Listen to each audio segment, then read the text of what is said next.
Voyons à présent le modèle recommandé pour l'analyse du tableau de flux de trésorerie.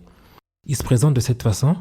Voyez ici, il commence par le résultat net, auquel on rajoute les dotations aux amortissements, puis les autres éléments sans impact sur la trésorerie, pour arriver à la capacité d'autofinancement. Donc ici, c'est le premier indicateur qu'on va analyser lorsque nous aurons rempli ce modèle-là. On va analyser la capacité d'autofinancement et voir comment elle évolue année après année. Après la capacité d'autofinancement, on va prendre en compte l'incidence de la variation des actifs et passifs opérationnels. Autrement dit, la variation du besoin en fonds de roulement. Ensuite, on va déduire les CAPEX net. CAPEX veut dire Capital Expenditure. En fait, ce sont les acquisitions d'immobilisation corporelle et incorporelle, net des cessions.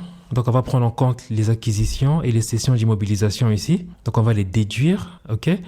Ensuite, on va déduire les impôts payés. Et on va arriver ici à la trésorerie disponible pour les apporteurs de capitaux. Apporteurs de capitaux, ce sont donc les actionnaires et les banquiers, au fait.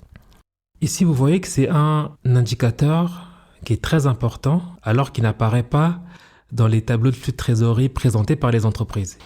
D'où l'intérêt de ce modèle-là. Il fait apparaître la trésorerie disponible pour les apporteurs de capitaux. Autrement dit, c'est le free cash flow. Okay.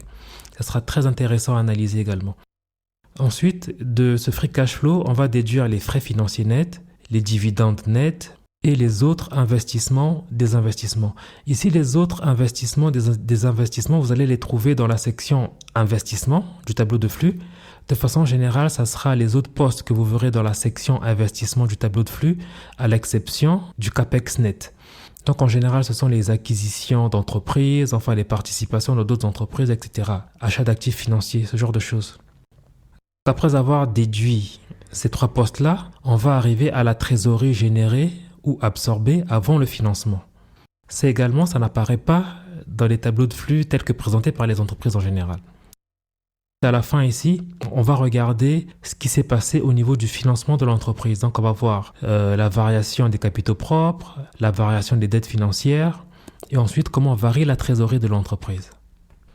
Nous allons à présent basculer sur Excel pour mettre tout ça en pratique. Nous allons voir, grâce à l'exemple de l'entreprise Ruby, donc comment retraiter le tableau de flux de trésorerie afin de faciliter nos analyses.